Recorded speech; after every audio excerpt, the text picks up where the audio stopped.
Look at this. This is from when I wrote to Mr. Rogers when I was a teenager. And I got back a letter. He said, "Thank you for your kind words about our program." And so I wrote to him again. I got another letter back. I mean, this was amazing. In 1984, Burger King did a parody commercial about Mr. Rogers. Burger King presents Mr. Rodney. Hi, neighbors. Today's new word is something McDonald's does to every burger. Let's call it McFrying. Can you say that? McFrying. That's a word with zip. Now here's a question for you. If so many people preferred sizzling hot flame broiling like at Burger King, why is McDonald's still McFrying? That's one even Mr. Rodney can't answer. The ad cost $150,000. They made that entire set, and it looks pretty close to the real thing. Mr. Rogers called up the head of Burger King, spoke to him, said, "Look, I want you to pull this commercial because I don't want children to see this and think that I'm doing an advertisement." The head of Burger King pulled the ad and said, "Look, you don't mess with Mr. Rogers." There were plenty of parodies of Mr. Rogers on television, including Eddie Murphy's Mr. Robinson's Neighborhood. This was supposed to be Mr. Rogers if he lived in the ghetto.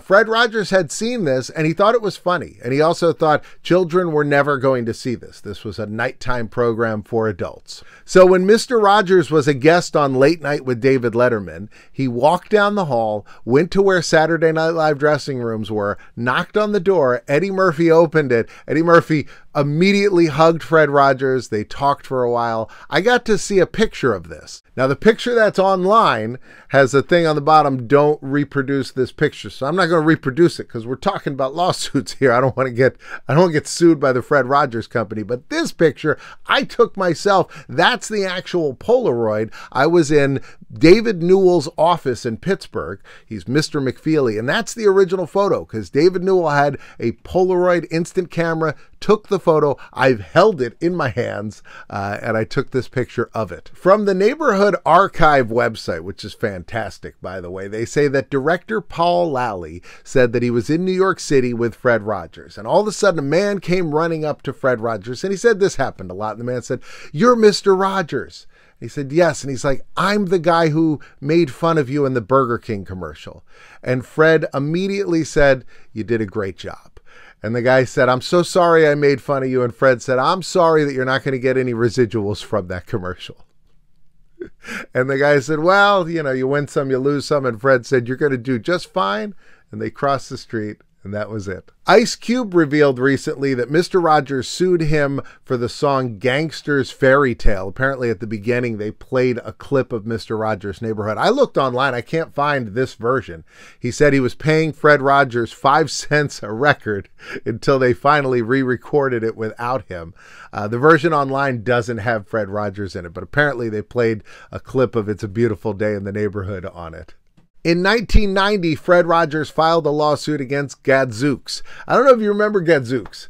These were in the mall. It was like a 1990s clothing store. It was kind of a little bit like Hot Topic. They were the one that had the Volkswagen Beetle in every store. Like they would cut a Volkswagen Beetle in half if the store was too small, put it against the wall. Otherwise, they'd have one like right in the middle of the store. The t-shirt was an unlicensed t-shirt with Fred Rogers holding a gun saying, "Welcome to my hood." In 1999, Fred Rogers sued Serial Killer Incorporated. They used to make all these unlicensed shirts. I had one that had the Godfather logo, but it just said Killer. This one had Fred Rogers on it, and it said Pervert below there. Fred sued them, and they ordered that the shirts must be destroyed. In 1992, Fred sued the Missouri Knights of the Klan for 2 different phone numbers. Apparently, these phone numbers were created with a voice message that you would hear when you called them, and then they passed the number around elementary schools, and kids would go home and call this number, and they'd hear an impersonator of Fred Rogers saying just horrible things. Now, when you hear about Fred Rogers in court, you may think of this time that Fred Rogers went before the Senate and talked to Senator Pastore. I want to talk briefly about this because the version of this story that everybody hears online is completely wrong. The man with him there, Senator Pastore, is the guy who wanted the funding for PBS. He invited Fred Rogers to try to get funding for PBS. Every story I read reads it as if Senator Pastore didn't want PBS to get the funding and somehow Fred Rogers won him over, which is not true. He invited Fred Rogers there, but if you watch the clip, he seems irritated at Fred when Fred insists on reading something, and that's because Fred was told not to. One of the first things that a child learns in a healthy family is trust. And I trust what you have said, that you will read this. It's very important to me. I care deeply about children. My first children... Will it make you happy if you read it? I'd just like to talk about it if it's all right. And so the senator's a little irritated. He's got this, the attitude of the senator is, I'm trying to help you. And so Fred then reads this passage, which is wonderful. Pastore was wrong about whether it would come off as well as it did. And he says, looks like you just earned the $20 million.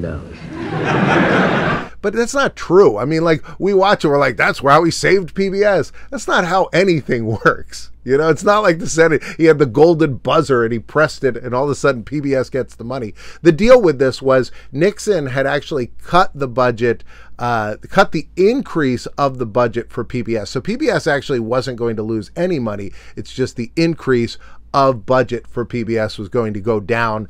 And so Pastore, who was a huge supporter of PBS, wanted to try to push this through to try to get that overturned.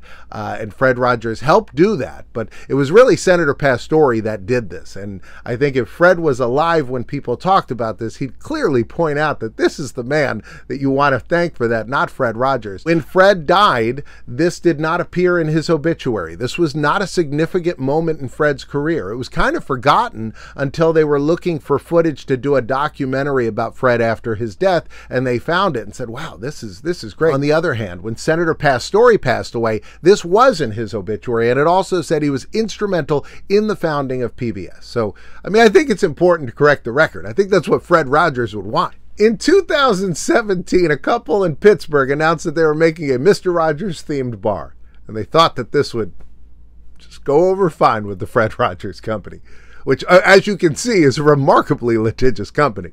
And of course, they got a cease and desist, and there is no Fred Rogers bar.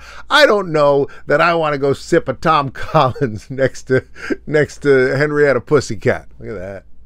You Are Special by Mr. Rogers. This was, look at this price. Our price is $16.11. As human beings, our job in life is to help people realize how rare and valuable each one of us really is. And each of us has something that no one else has or ever will, something inside that is unique to all time. It is our job to encourage each other and discover that uniqueness and to provide ways of developing its expression. This is the most true statement in the world. This is a wonderful man. I never got to meet him or see him in person. I wrote to him twice, got some autographed pictures from him, got those letters, which was just amazing. I got to meet several of the cast members over the years. By the way, if you enjoy these videos, make sure and be like the Fonz. Give it a thumbs up.